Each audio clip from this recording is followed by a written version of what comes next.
बारिश रुकने का नाम ही नहीं ले रही थी, मगर पोर्ट ब्लेयर में बारिश के कारण काम नहीं रुकते। सारे कामकाज वैसे ही होते हैं जैसे खिली धूप वाले चटकीले दिनों में होते हैं। मैंने गैराज से स्कूटर निकाली, बरसाती पीठ पर डालकर चल पड़ा श्रीवास्तव के घर की ओर। श्रीवास्तव के घर पहुंचने तक बरसात एकदम थम गई थी। उसके घर के सामने स्कूटर्स और कारों का तांता लगा हुआ था। यही बात मुझे पोर्ट ब्लेयर की सबसे अच्छी और सुखदायी लगती है। आयोजन छोटा हो या बड़ा, केवल सूचित कर देने मात्र से ही हितैषी, मित्रजन, संबंधी सहर्ष ही उत्सव में शामिल हो जाते हैं।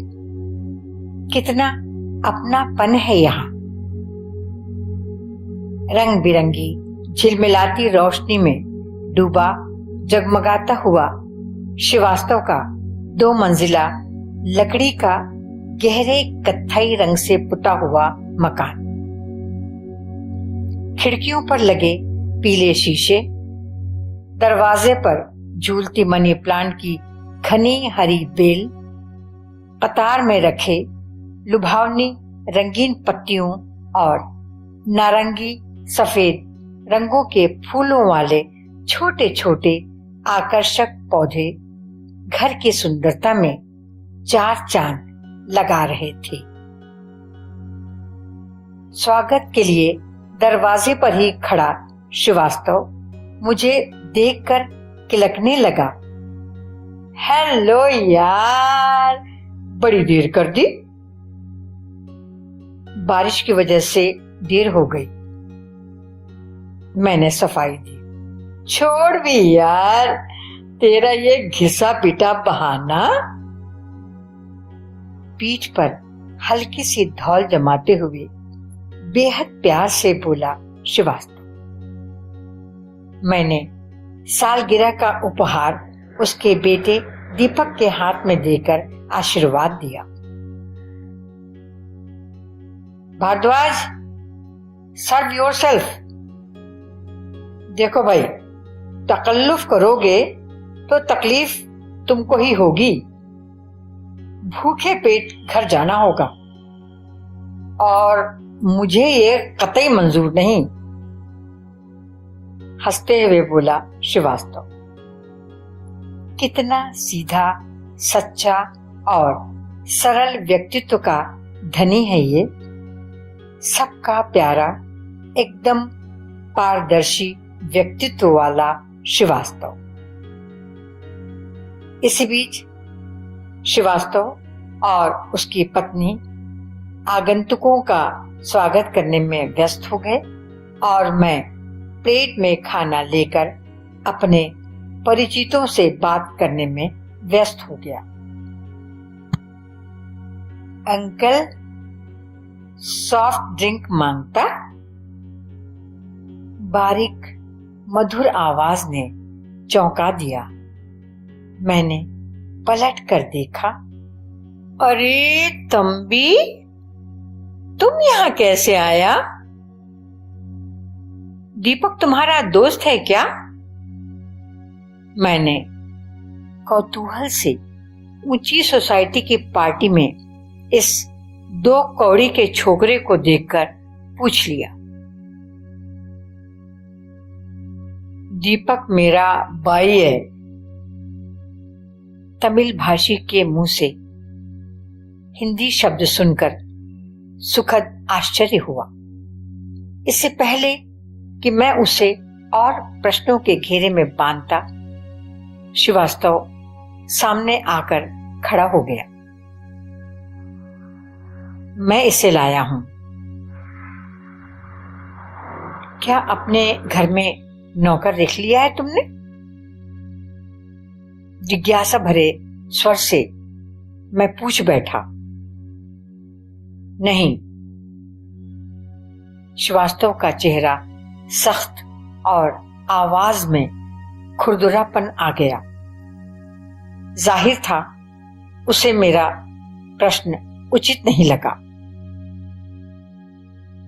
फिर इसको यहां बुलाने की क्या जरूरत थी? मेरा उच्च वर्गीय मानसिकता का दंभी सांप एकदम से फन उठाकर खड़ा हो गया,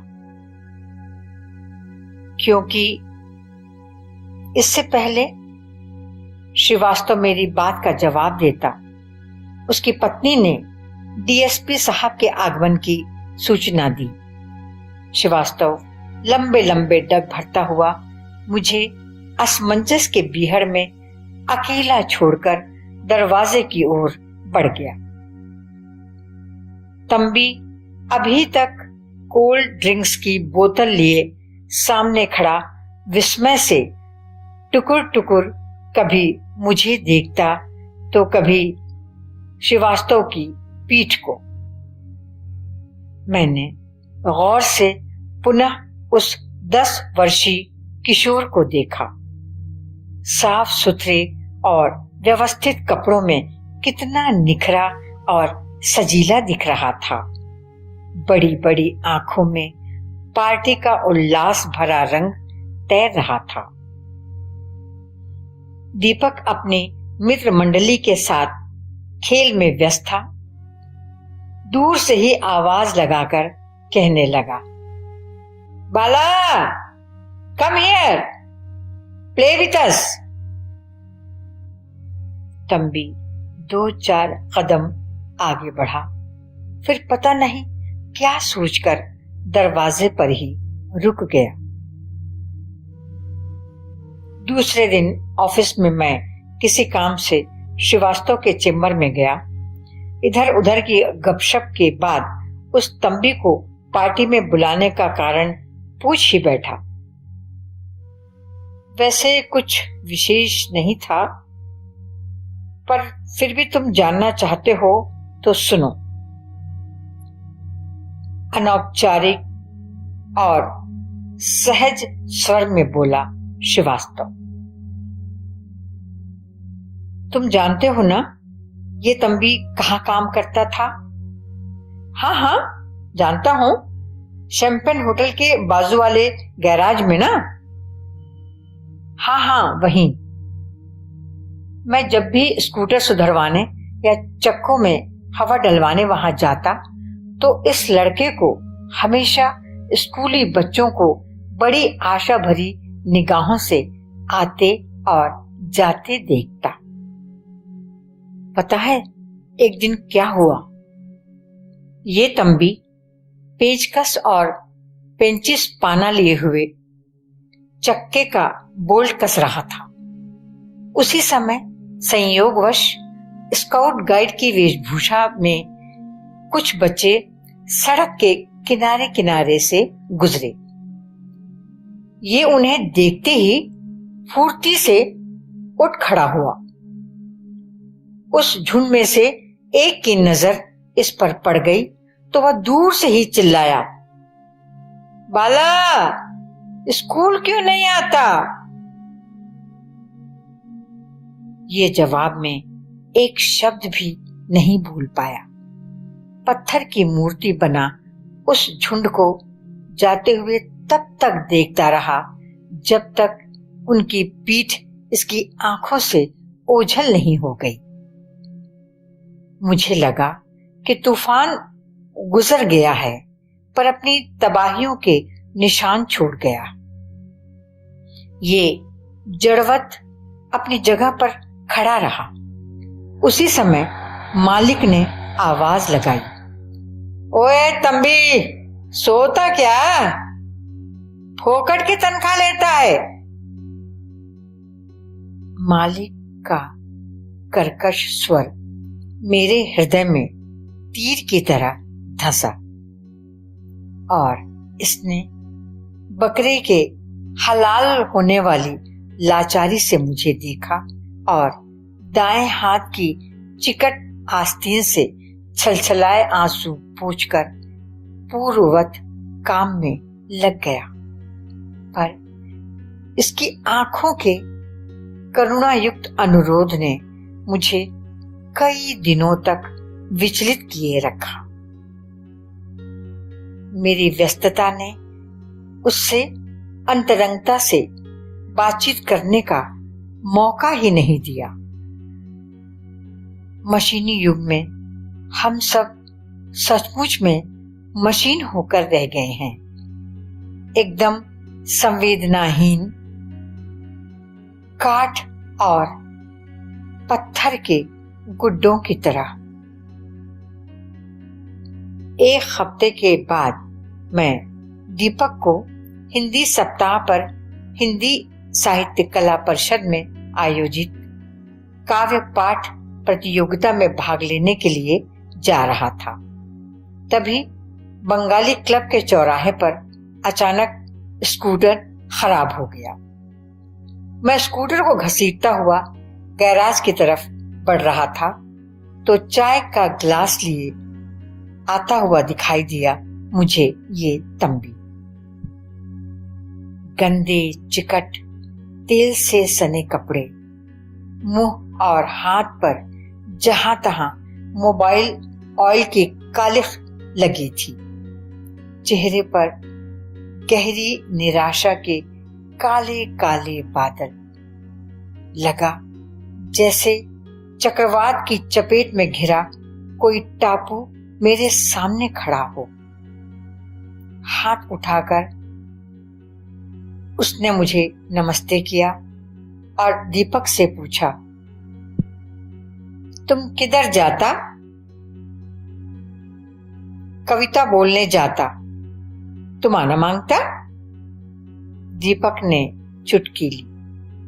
ये चुप हो गया, जैसे उफनते हुए दूध पर कोई पानी के छींटे मारते। हम दुकान में काम करता, इस वास्ते जाने नहीं सकता, मगर हम कविता जानता, रात को घर में लिखता भी है। दीपक को कब विश्वास आने लगा?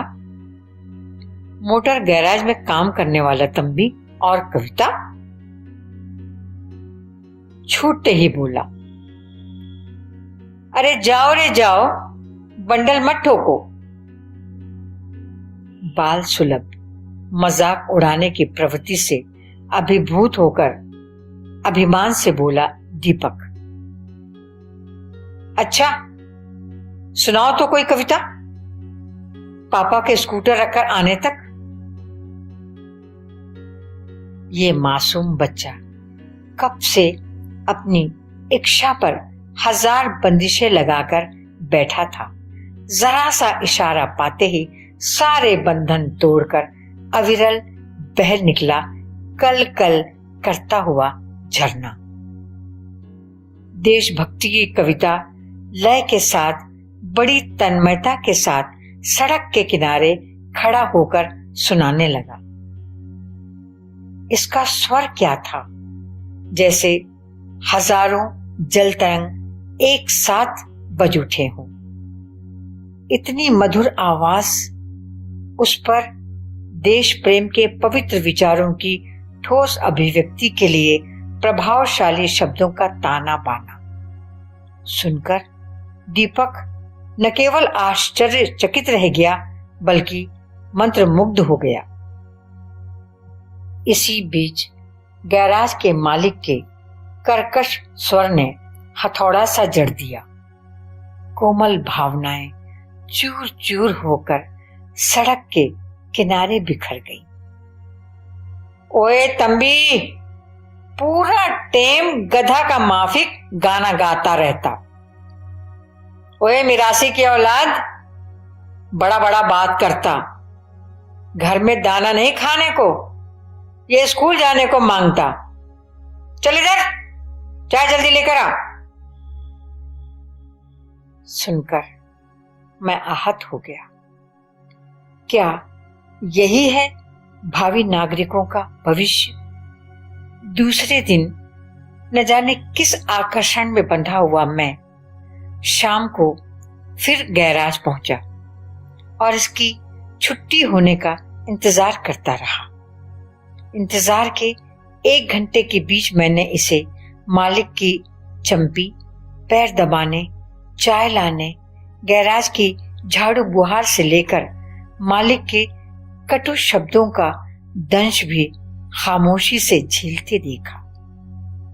अपनी शारीरिक क्षमता से 3 गुना अधिक काम करते देखा। 10 साल की उम्र खेलने और पढ़ने की है, पर ये तंबी तो आवश्यकताओं के बोझ तले कुचलता चला जा रहा है। क्या यही है समानता और समाजवाद का लक्ष्य? कब पटेगी उच्च वर्ग और निम्न वर्ग के बीच की खाई? आजादी को सालों साल बीत गए, मगर रोजी रोटी के लिए बच्चों को खून पसीना एक करना पड़ रहा है अभी तक।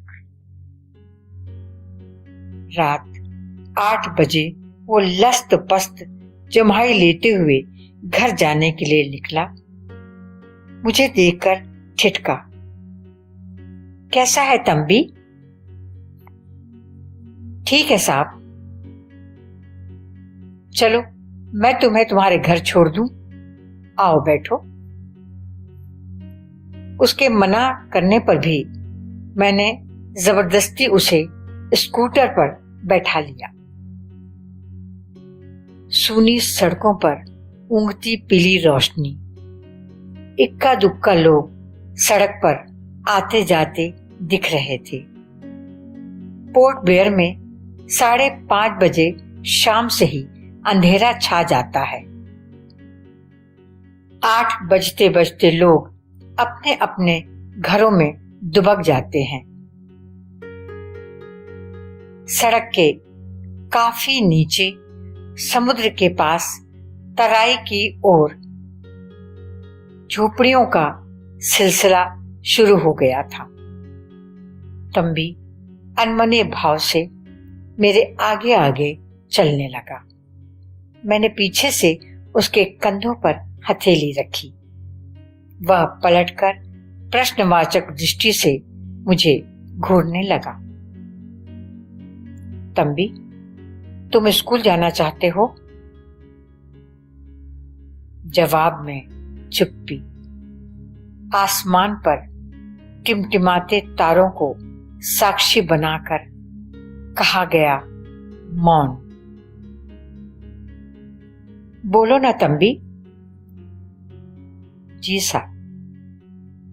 पढ़कर क्या करोगे? आपका माफिक सांप बन ना सकता। और क्या करोगे?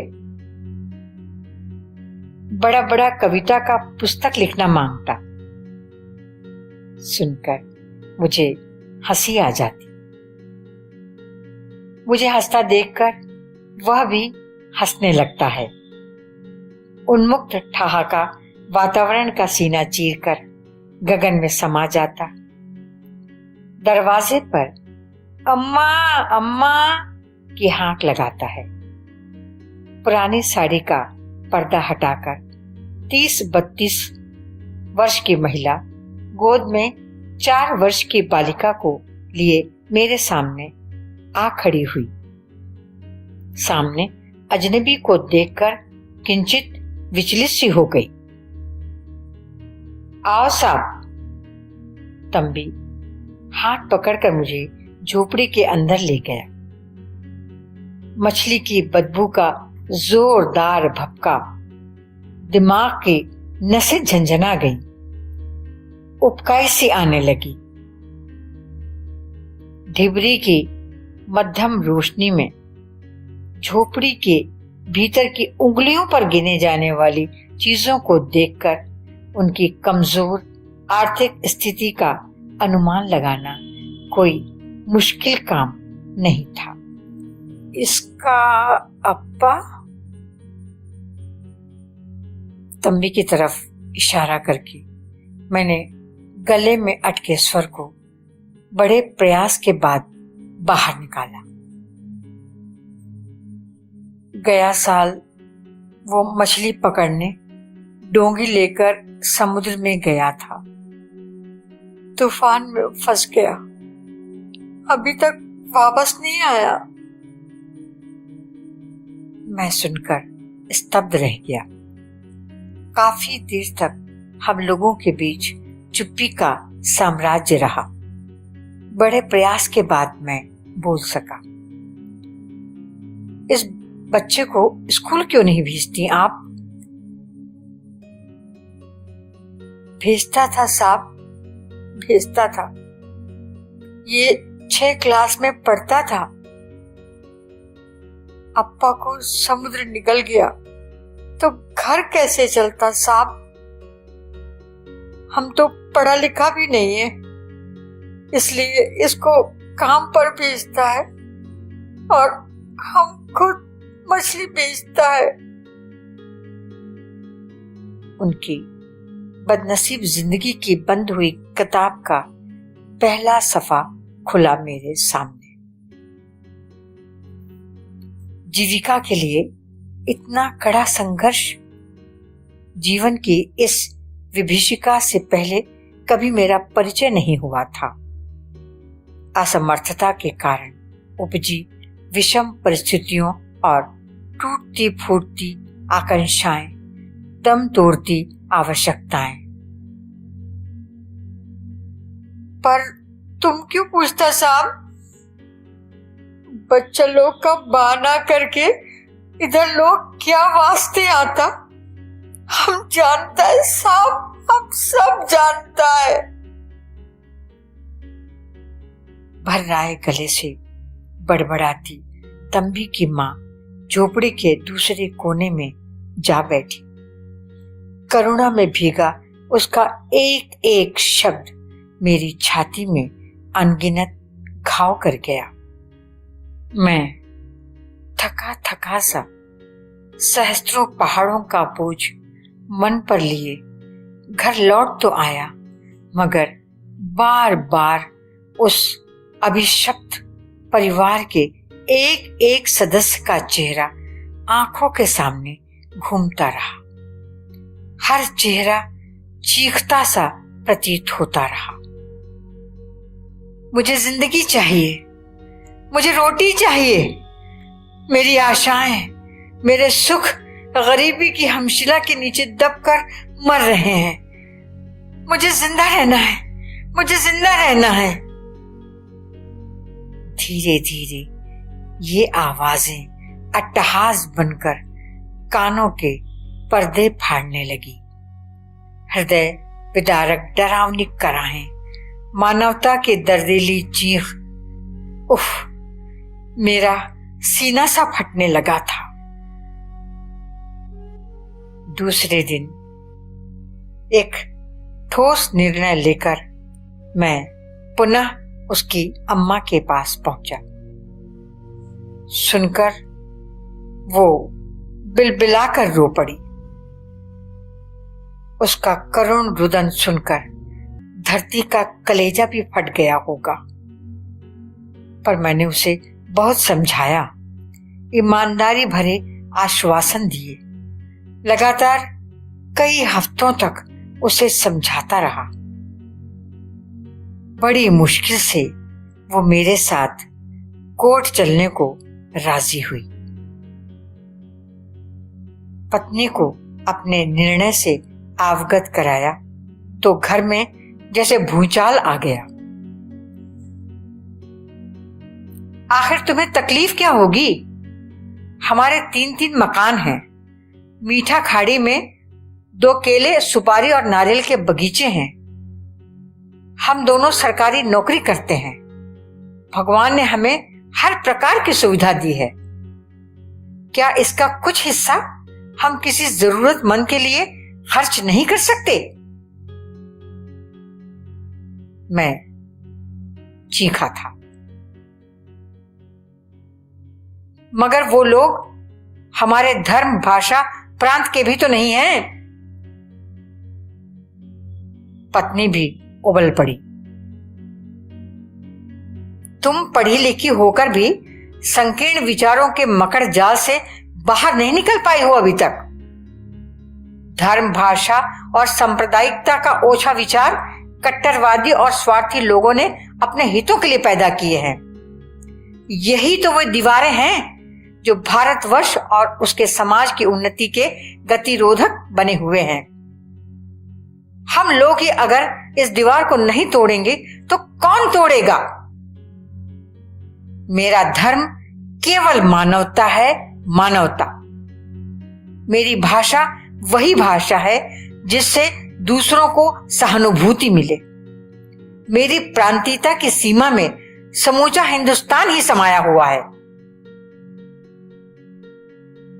मेरे अडिग विचारों को देखकर पत्नी ने आखिरी वार किया मुझ पर।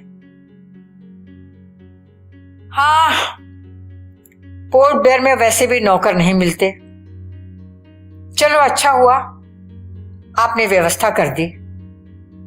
मुझे घर के कामों से थोड़ी फुर्सत मिल जाएगी। व्यंग और तिरस्कार भरा उसका स्वर मुझे लहूलुहान कर गया। नहीं, वो नौकर नहीं, हमारी तुम्हारी तरह घर में रहेगा, इस घर के सदस्य की तरह। मैंने उसे नियमानुसार अदालत के द्वारा गोद लिया है। अपनी संतान को तुम संतान का प्यार दे सकती हो, मगर दूसरों की संतान को मातृत्व और सुविधाएं देकर तुम समाज की दूसरी आम औरतों से क्या ऊपर नहीं उठ जाओगी? बहुत समझाने के बाद पत्नी को बात समझ में आई। उसने तंबी का नामकरण भी कर दिया, बाला रामचंद्रन श्रीवास्तव। मैं सांस रोके श्रीवास्तव की बातें सुन रहा था। रोक नहीं पाया मैं अपने आप को, खुशी से बोल पड़ा। तुम महान हो श्रीवास्तव, महान हो। आदर्श, नैतिकता और बलिदान त्याग की बातें अब तक सिर्फ किताबों में पढ़ी थी, आज उसके पालक से भी साक्षात्कार हो गया मेरा। तुमने ये साहस भरा निर्णय लेकर समाज के सामने एक दीप शिखा की दिव्य ज्योति जला दी है। आज पता चला कि क्षितिज से आगे भी सूर्य की किरणें पहुंचती हैं। ये और बात है कि हम उसे देखने की कोशिश नहीं करते। दूसरे दिन मैं और मेरी संतान विहीन पत्नी तंबी की झोपड़ी की तरफ खरामा खरामा बढ़ रहे थे, उसकी बहन को गोद लेने के लिए। और ठंडी हवा के झोंकों से झूमते नारियल, पड़ाक और सुपारी के पेड़ हमारी अगवानी कर रहे थे।